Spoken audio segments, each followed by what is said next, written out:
Hi everyone, welcome to Balu IQ online classes. ఈ వీడియోలో మనం ఆంధ్రప్రదేశ్ హిస్టరీకి సంబంధించి కొన్ని ఇంపార్టెంట్ ఎంసీక్యూస్ని డిస్కస్ చేసుకుందామండి. సో మనందరికీ తెలుసును ఏపీ హిస్టరీ అనేది అన్ని కాంపిటేటివ్ ఎగ్జామ్స్కి ఇంపార్టెంటే ఏపీ రిలేటెడ్గా తీసుకుంటాం మనకి. ఎందుకంటే జనరల్ స్టడీస్లో భాగంగా కూడా మనకి AP history and along with Indian national movement అని చెప్పేసి మనకి ఇస్తూ ఉంటాడు అనమాట. సో కాబట్టి అలా మనం ఏపీ హిస్టరీలో నేషనల్ మూవ్మెంట్కి సంబంధించి కొన్ని ఇంపార్టెంట్ క్వశ్చన్స్ని డిస్కస్ చేద్దామండి. మరి ఏపీ హిస్టరీ అనేది గ్రూప్ 2కి అయితే దాదాపు 75 మార్కులు ఉంటుంది ఎప్పుడు గ్రూప్ 2 ఎగ్జామ్ నోటిఫికేషన్ వచ్చినా సరే. అయితే దానికి సంబంధించిన ఫుల్ ఫ్లెజ్డ్ కోర్స్ మీకు కావాలి గ్రూప్ 2కి సంబంధించి లాంగ్ టర్మ్ అయితే మన బాలు ఐక్యూ యాప్లో మీకు అవైలబుల్ ఉందండి. మీరు బాలు ఐక్యూ అని చెప్పేసి కనుక సెర్చ్ చేసినట్లయితే మీరు మన యాప్ డౌన్లోడ్ చేసుకోవచ్చు. అందులో మీకు ప్రిలిమినరీ అండ్ మెయిన్స్ మొత్తం ఉన్నాయన్నమాట. మీకు సిలబస్ మొత్తం కంప్లీట్ అయింది, యాజ్ వెల్ యాజ్ మీకు టెస్టులు కూడా అవైలబుల్ ఉన్నాయండి. సో హ్యాపీగా మీరు లాంగ్ టర్మ్ అంటే మీరు ఎన్ని రోజులకి మీకు నోటిఫికేషన్ వచ్చినా సరే మీకు అంత వ్యాలిడిటీతో అనమాట ఆ కోర్స్ డిజైన్ చేయడం జరిగింది. దీని ప్రైస్ వచ్చేసి మీకు 2500 పడుతుంది. ఓకే, మరి ఫస్ట్ క్వశ్చన్ చూద్దాం. బిపిన్ చంద్రపాల్ యొక్క రాజమండ్రి ఉపన్యాసాన్ని తెలుగులోకి అనువాదం చేసిన వారు ఎవరంట? ఓకేనండి, బిపిన్ చంద్రపాల్ మనకి ఏంటండి అంటే అప్పట్లో మనకు ముట్నూరు కృష్ణారావు అని చెప్పేసి ఆయన ఏం చేస్తారంటే న్యూస్ పేపర్లో రాస్తారు, కృష్ణా న్యూస్ పేపర్లో. ఇప్పుడు భారతదేశం మొత్తం కూడా స్వదేశీ మూవ్మెంట్ జరుగుతుంది, కానీ ఆంధ్ర ప్రాంతంలో కూడా చేయాలని ఉంది. కానీ ఎవరైనా సరే ఒక నేషనల్ లీడర్ వచ్చేసి దీనికి సపోర్ట్ చేయండి అని చెప్పేసి అడిగితే అప్పుడు బిపిన్ చంద్రపాల్ గారు వస్తారనమాట. మరి ఆయన యొక్క ఉపన్యాసాలని తెలుగులోకి ఎవరు అనువదించారు అంటే మనకి ఆప్షన్స్ గాడిచెర్ల హరిసర్వోత్తమరావు, చిలకమర్తి లక్ష్మీ నరసింహం, పర్వతనేని వీరయ్య చౌదరి, అయ్యదేవర కాళేశ్వరరావు అండి. ఆన్సర్ వచ్చేసి మనకి చిలకమర్తి లక్ష్మీ నరసింహం గారు అనమాట. ఓకే, చిలకమర్తి లక్ష్మీ నరసింహం గారు అనమాట ఆయన యొక్క స్పీచెస్ని అనువదించారండి. మరి చిలకమర్తిని ఏమంటారంటే మనకి తొలి తెలుగు జాతీయ కవిగా చెప్తారనమాట ఇతన్ని. బిపిన్ చంద్రపాల్ గారు రాజమండ్రిలో సారయ్య అనే వ్యక్తి ఇంట్లో బస చేస్తారంట. రాజమండ్రిలో అయితే సారయ్య అనే ఇంట్లో, ఇది ఒకసారి అడిగాడు ఎగ్జామ్లో, రాజమండ్రిలో బిపిన్ చంద్రపాల్ ఎవరింట్లో ఓకే స్టే చేశారంటే సారయ్య అతని పేరు. మరి బిపిన్ చంద్రపాల్ రాజమండ్రిలో ప్రారంభించినవి గోదావరి స్టోర్స్ ఒకటి, అలాగే నేషనల్ స్కూల్ ఒకటి స్టార్ట్ చేశారండి. రాజమండ్రిలో జాతీయ పాఠశాలను ప్రారంభించి దీన్ని బెంగాల్ జాతీయ విద్యా కేంద్రానికి అనుబంధ సంస్థగా రూపొందించేందుకు ఓకే అండి కరణం గున్నేశ్వర్ అని అతను 1000 రూపాయలు విరాళన్న అప్పట్లో బిపిన్ చంద్రపాల్ గారికి ఇవ్వడం జరిగిందనమాట. మరి అలాగే ఈ స్కూల్ని కన్స్ట్రక్షన్ చేయడం కోసం భూమిని ఎవరు దానంగా ఇచ్చారంటే కృత్తి వెంకట పేర్రాజు. ఎవరండి? కృత్తి వెంకట పేర్రాజు. ఈ క్వశ్చన్ కూడా ఒకసారి ఎగ్జామ్లో అడిగారు. మీకు ఇందులోనే 3 to 4 క్వశ్చన్స్ అనేది కవర్ అవుతాయి అనమాట. చాలా ఇంపార్టెంట్ ఈ టాపిక్ అనేది.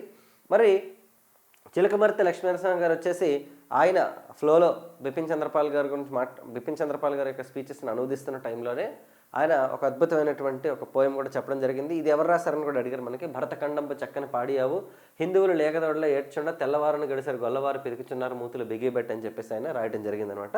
చాలా చాలా ఇంపార్టెంట్. మరి నెక్స్ట్ చూడండి, క్రింది వానిలో సరికానిది ఏది? ఓకేనండి, సో 4 ఆప్షన్స్ ఉన్నాయి, బిరుదులు ఇవన్నీ కూడాను. ఇందులో సరికానిది ఏంటంట?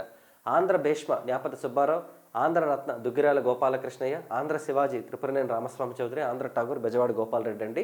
సో ఇవన్నీ బేసిక్ అన్ని కరెక్టే కదా అనిపిస్తాయి అనమాట యాక్చువల్లీ. కాకపోతే ఆంధ్ర శివాజీ ఎవరండి అంటే మనకి పర్వతనేని వీరయ్య చౌదరి అండి యాక్చువల్లీ. ఓకేనండి, పర్వతనేని వీరయ్య చౌదరి అనమాట ఆంధ్ర శివాజీ. ఓకే, త్రిపురనేని రామస్వామి చౌదరి గారు వేరనమాట.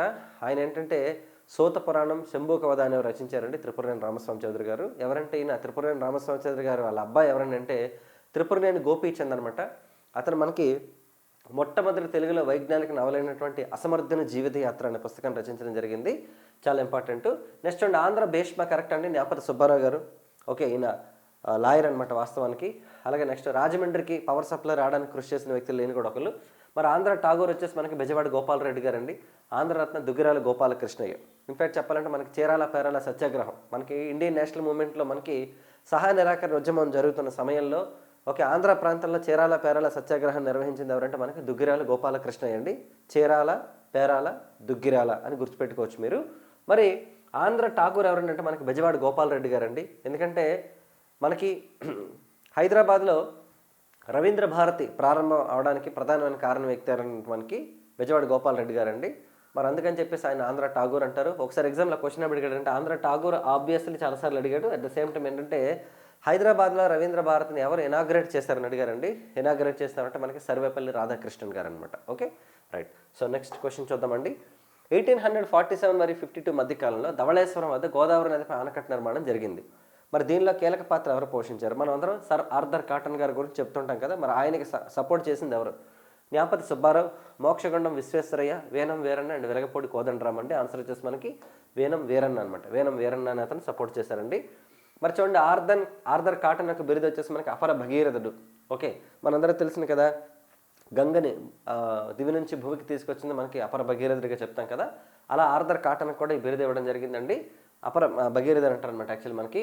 మరి ఇతను ఒక బ్రిటిష్ ఇంజనీర్ అండి. వైజాగ్లో సూపరింటెండెంట్ ఇంజనీర్గా పనిచేశారు. తర్వాత 1847 నుంచి 52 మధ్యకాలంలో ధవళేశ్వరంలో ఓకేనండి గోదావరి నదిపై ఆనకట్ట నిర్మించారు ఈయన. మరి అప్పట్లో ఎంత ఖర్చు అయిందంటే 1.5 lakh పౌండ్స్ అయిందనమాట. పౌండ్స్ అనేది ఏంటంటే బ్రిటిష్ కరెన్సీ అనమాట.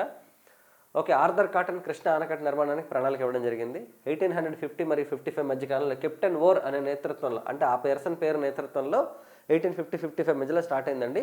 ఆర్థర్ కాటన్ మెరుగైన వైద్య సేవలను పొందడం కోసం ఆస్ట్రేలియా వెళ్ళినప్పుడు కెప్టెన్ ఓర్ గోదావరి ఆనకట్ట నిర్మాణానికి నాయకత్వం వహించారు. సో చాలా ఇంపార్టెంట్. మరి ఈయనకి సపోర్ట్ చేసింది ఎవరంటే వేనం వీరన్ అండి. సో మరి బ్రిటిష్ ప్రభుత్వం వేనం వీరన్కు రావ్ బహదూర్ అనే బిరుదుని ఇచ్చిందనమాట. అసిస్టెంట్ వీరన్కు ఇంజనీరింగ్ ప్రమోషన్ కూడా కలిసింది. ఆయన అసిస్టెంట్ ఇంజనీరింగ్ ఉంటే అతనికి ఇంజనీరింగ్ ప్రమోషన్ కల్పిస్తూ వేనం వీరన్కి అనమాట రావ్ బహదూర్ బిరుదును కూడా ఇవ్వడం జరిగింది. చాలా ఇంపార్టెంట్.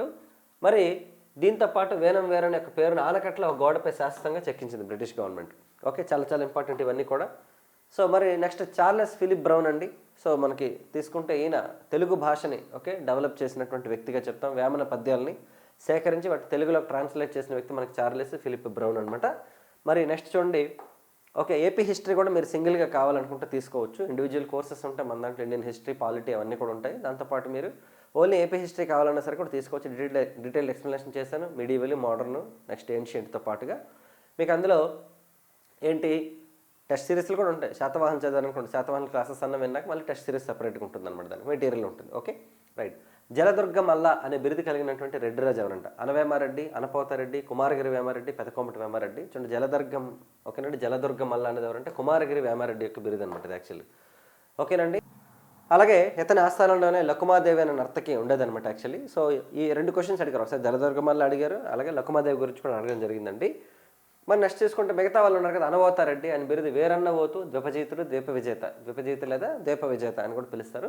ప్రోల వేమారెడ్డి బిరుదులు ఏంటంటే ఒకటి మ్లేచ్ఛ కులోద్భవ, నెక్స్ట్ నిస్మి భూధాన పరశురామ, ధర్మ ప్రతిష్టాన గురు. ఇవన్నీ కూడా ఎవరంటే ప్రోల వేమారెడ్డి యొక్క బిరుదులు అనమాట. నెక్స్ట్ అండి 32వ రాజ్యాంగ సవరణ ద్వారా 6 సూత్రాల పథకాన్ని చట్టబద్ధం చేసి 371D ఆర్టికల్ని చేర్చినప్పుడు ఆంధ్రప్రదేశ్ రాష్ట్ర ముఖ్యమంత్రి ఎవరంట? వాస్తవానికి తీసుకుంటే 1969లో తెలంగాణ ఉద్యమం అనేది వచ్చింది.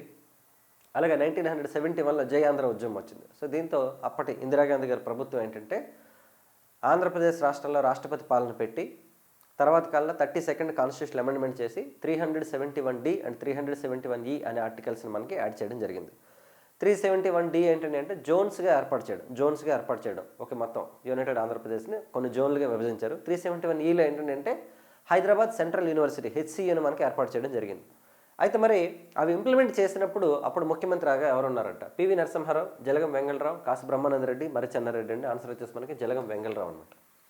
సో జలగం వెంగళరావు గారు ఏంటంటే మనకి శ్రీకాకుళంలో పుట్టి ఖమ్మంలో పెరిగినటువంటి వ్యక్తి అనమాట. అంటే ఈయన తెలంగాణ ప్రాంతంలో, అంటే ఆంధ్ర ప్రాంతంలో పుట్టి తెలంగాణ ప్రాంతంలో పెరిగిన వ్యక్తి. ఓకే, అయితే మరి రాష్ట్రపతి పాలన పెట్టినప్పుడు ఎవరండి అంటే మనకి పివి నరసింహారావు గారు అండి. ఆయన యునైటెడ్ ఆంధ్రప్రదేశ్లో మనకి తెలంగాణ ప్రాంతం నుంచి మొట్టమొదటి వ్యక్తి అనమాట, ముఖ్యమంత్రి అయిన వ్యక్తి పివి నరసింహారావు గారు. తర్వాత ఆయన 91లో దేశానికి ప్రధానమంత్రి కూడా అవడం జరిగింది.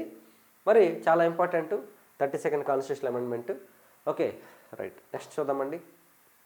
పురోహితుల ఆధిక్యాన్ని ఖండించి స్వయంగా ఒక యజ్ఞాన్ని నిర్వహించి సోమయాజులు అగా ప్రసిద్ధి చెందింది ఎవరంట? పురోహితుల ఆధిక్యాన్ని ఖండించి స్వయంగా యజ్ఞం చేసి సోమయాజులుగా ఎవరు? ఓకేనండి, ఎవరు ప్రసిద్ధి చెందారు? ధర్మవరం కృష్ణమాచార్యులు, ఆదిభట్ల నారాయణదాసు, ఏనుగుల వీరాస్వామి, ఆత్మూరు లక్ష్మీనరసింహం అండి. ఆన్సర్ వచ్చేసి ఆత్మూరు లక్ష్మీనరసింహం. ఎవరి ఆత్మూరు లక్ష్మీనరసింహం అంటే మనకి కందుకూరు వీరేశలింగం గారి యొక్క గురువు అనమాట అతను యాక్చువల్లీ. ఓకేనండి. సో మరి ఆదిభట్ల నారాయణదాస్ గారు ఎవరండి అంటే మనకి హరికథా పితామహుడిగా చెప్తారు అతన్ని. ఓకే, అలాగే చూద్దాం ఒకసారి. సమాజంలో సమస్యలను నాటకాల ద్వారా మొదటగా తెలియజేసిన వ్యక్తి మనకి ధర్మవరం కృష్ణమాచార్యులు. ఓకేనండి, నాటకాల ద్వారా అయితే. మరి ఆత్మూరి లక్ష్మీనరసింహం గారు ఎవరి యొక్క గురువు అంటే ఇందాక చెప్పాం మనం, వీరేశలింగం గారు గురువు. ఇతను పురోహితుల ఆధిక్యాన్ని ఖండించి అతనే స్వయంగా ఒక యజ్ఞాన్ని నిర్వహించి సోమయాజులని బిరుదు పొందాడు అనమాట. అప్పటి నుంచి అతన్ని దూసి సోమయాజులుగా పిలుస్తారనమాట. ఇతను బ్రహ్మ సమాజంలో ఒక సభ్యుడు. మరి బ్రహ్మ సమాజంలో సభ్యుడు అన్నప్పుడు మనకి ఆంధ్ర హిస్టరీలో చాలాసార్లు అడుగుతుంటాడు క్వశ్చన్, బ్రహ్మ సమాజ త్రయంగా ఎవరిని పిలుస్తారని అడుగుతారండి. ఓకే, బ్రహ్మ సమాజ త్రయంగా ఎవరిని పిలుస్తారంటే మనకి ఆంధ్ర ప్రాంతాల్లో బ్రహ్మ సమాజాన్ని డెవలప్ చేసినందుకు అనమాట. ఒకరు రఘుపతి వెంకటరత్న నాయుడు గారు అండి, అతను బ్రహ్మర్షి అని కూడా పిలుస్తారు. అలాగే రెండో వ్యక్తి కందుకూరు వీరేశలింగం గారండి. మూడో వ్యక్తి వచ్చేసి మనకి దేశరాజు పెదబాపయ్య. ఈ ముగ్గురిని కలిపి ఆంధ్ర ప్రాంతంలో బ్రహ్మ సమాజ త్రయంగా పిలుస్తారు. మరి నెక్స్ట్ క్వశ్చన్ చూద్దామండి.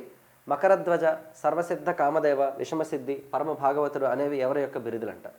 ఓకే, ఎవరి బిరుదులు అంటే ఆప్షన్స్ చూద్దాం. కుబ్జ విష్ణువర్ధనుడు, జయసింహ వల్లభుడు, మొదటి చాళుక్య భీముడు, రాజరాజ నరేంద్రుడు అండి. ఆన్సర్ వచ్చేసి మనకి కుబ్జ విష్ణువర్ధనుడు అండి.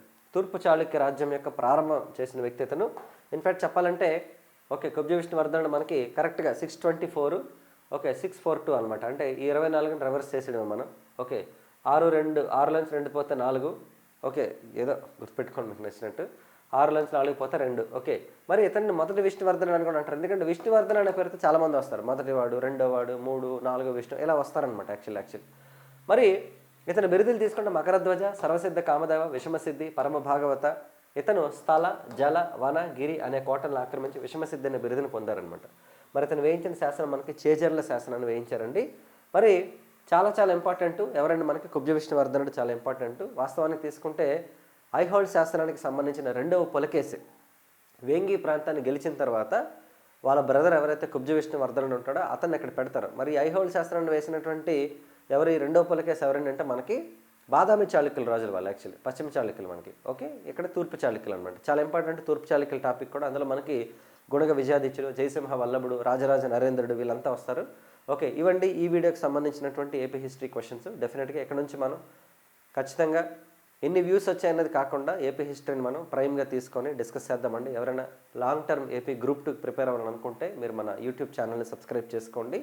ఏపీ హిస్టరీని మీకు మ్యాక్సిమం హైయెస్ట్ స్కోర్ వచ్చే విధంగా మనం డిస్కస్ చేద్దాం. ఇన్ఫ్యాక్ట్ పాలిటీ ఎకానమీ కూడా మనం పెడుతున్నాము, మీరు చూడొచ్చు మన ప్రీవియస్ వీడియోస్ కూడా. కొత్త వాళ్ళు ఎవరైనా ఉంటే సో మన ఛానల్ని సబ్స్క్రైబ్ చేసుకోండి. డిస్క్రిప్షన్లో బాలు ఐక్యూ యాప్ లింక్ ఉంటుంది. ఆ లింక్ ద్వారా మీరు మన యాప్ డౌన్లోడ్ చేసుకోండి. అందులో మీకు AP group 2 long term course ఉంటుంది. అందులో ఏపీ హిస్టరీ ఫుల్ ఫ్లెడ్జ్డ్ చెప్పాం, పాలిటీ ఫుల్గా ఉంటుంది, ఎకానమీ ఫుల్గా ఉంటుంది, ప్రిలిమినరీలో ఉన్నటువంటి Indian history, society, mental ability కూడా అన్ని ఫుల్గా ఉంటాయి అనమాట. ఓకే, సో నెక్స్ట్ వీడియోలో మళ్ళీ కలుద్దాం. Thank you so much and wish you all the best.